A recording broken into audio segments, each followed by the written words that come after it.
At some point in the last few years, being genuinely bored became impossible, not difficult, impossible. You can be exhausted, you can be overwhelmed, you can sit through a meeting where someone says, let's circle back on this with a straight face, but properly, emptily bored, with nothing to look at and nothing lined up. That requires real effort now, and I think this is actually a problem, because here's what happens instead. You sit down on the couch, the day is done, nobody needs anything from you for the next 2 hours. This is rest. So you pick up your phone, and 40 minutes later you put it down feeling worse. Not refreshed, not recharged, just vaguely hollowed out, and somehow more tired than before you sat down. And now there's this low persistent hum of guilt because you had 2 hours and you wasted them. Great system, really working well for everyone. Here's what I think is actually going on. Most of us haven't genuinely rested in years. We've been pausing, and those are not the same thing. Think about the last time you felt deeply, properly rested, not just less destroyed than yesterday, actually rested, the way you felt as a kid waking up on a Saturday with nothing required of you, or that first day of a holiday before your brain remembered it still had opinions about everything. When was that?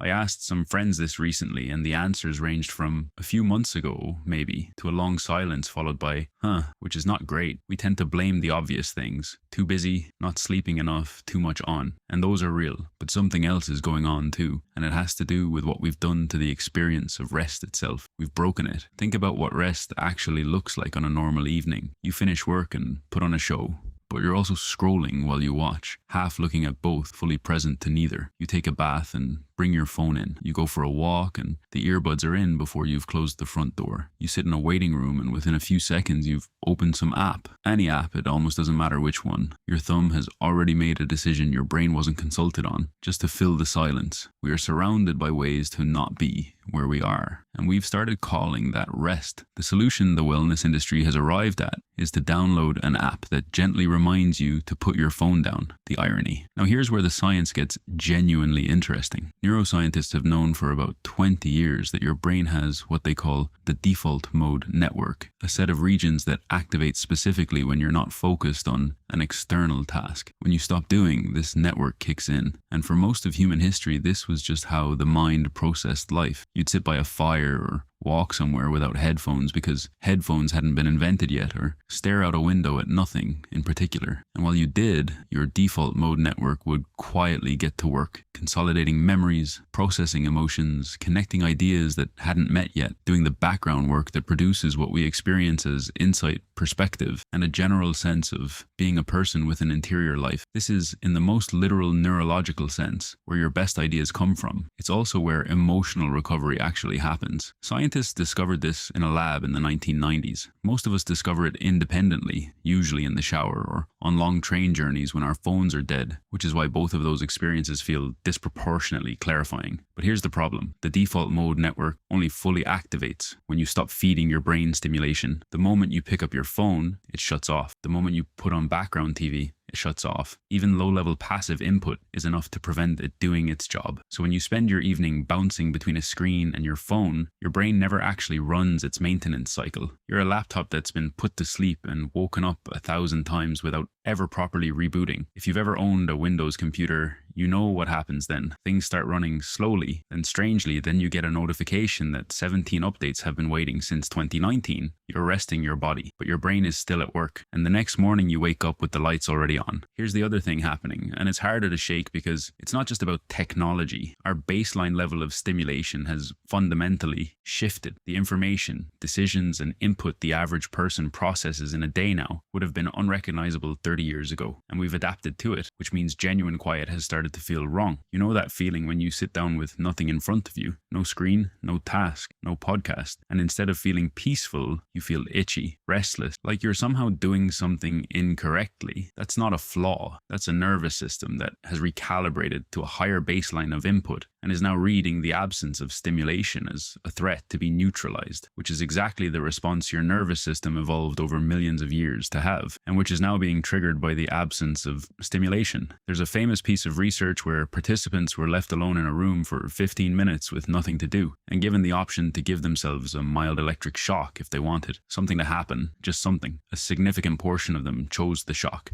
They chose physical pain over sitting with their own thoughts. I want to stress these were ordinary volunteers, not, as far as I'm aware, anyone working for Twitter. And running alongside this is something cultural, which might be even harder to untangle. Most of us have internalized, somewhere along the way, the idea that our value is tied to our output, that rest has to be earned, that doing nothing is suspect. So even when we do let ourselves stop, we can't quite commit to it because there's a voice in the background running continuously. Shouldn't you be further along? Isn't there something you've forgotten? Yes, almost certainly. There is always something forgotten. It will still be there. The compromise we've landed on is called productive rest, the idea that downtime should be optimized. You should be reading something improving, learning a language, doing a guided meditation, listening to a podcast about sleep optimization, which I would like to note is a podcast about how to do better at the thing your body has been doing unassisted for 300,000 years. Rest has become a means to an end, something you do so you can perform better tomorrow, which completely defeats the purpose because the part of you that evaluates and optimizes and measures progress cannot switch off while you're asking it to evaluate and optimize and measure the quality of your rest. You cannot hustle your way into recovery. The brain, it turns out, is not a startup. So what does actual rest look like? Here's the reframe that genuinely shifted something for me. Rest isn't the absence of activity. It's the absence of demand. When you scroll, your brain is working. Is this relevant? Is this a threat? What do I think about this? Should I share this? It feels passive. It is not passive. When you watch a tightly plotted thriller, your nervous system is engaged. It wants to know what happens. That's also not nothing. But when you sit in a garden and just look at a garden, when you cook something simple and let the kitchen stay quiet, when you go for a walk that isn't for exercise or for a podcast or to clear your head as a task to be completed, just a walk, just legs moving, just air. These things don't ask anything of you. There's no outcome, no correct response, nothing to produce. And in that gap, in the absence of demand, something in you finally exhales. Psychologists distinguish between restorative and recreational activities. Recreation can be enjoyable, but restoration requires what researchers call soft fascination, the easy, effortless attention you give to a fire or rain against a window or a view or a conversation that goes nowhere in particular and ends without a conclusion. It doesn't grip you, it holds you lightly. And in that lightness, the maintenance cycle finally runs. There's also something researchers call attention residue, the way unfinished tasks linger in your mind after you've technically stopped working. Every open loop,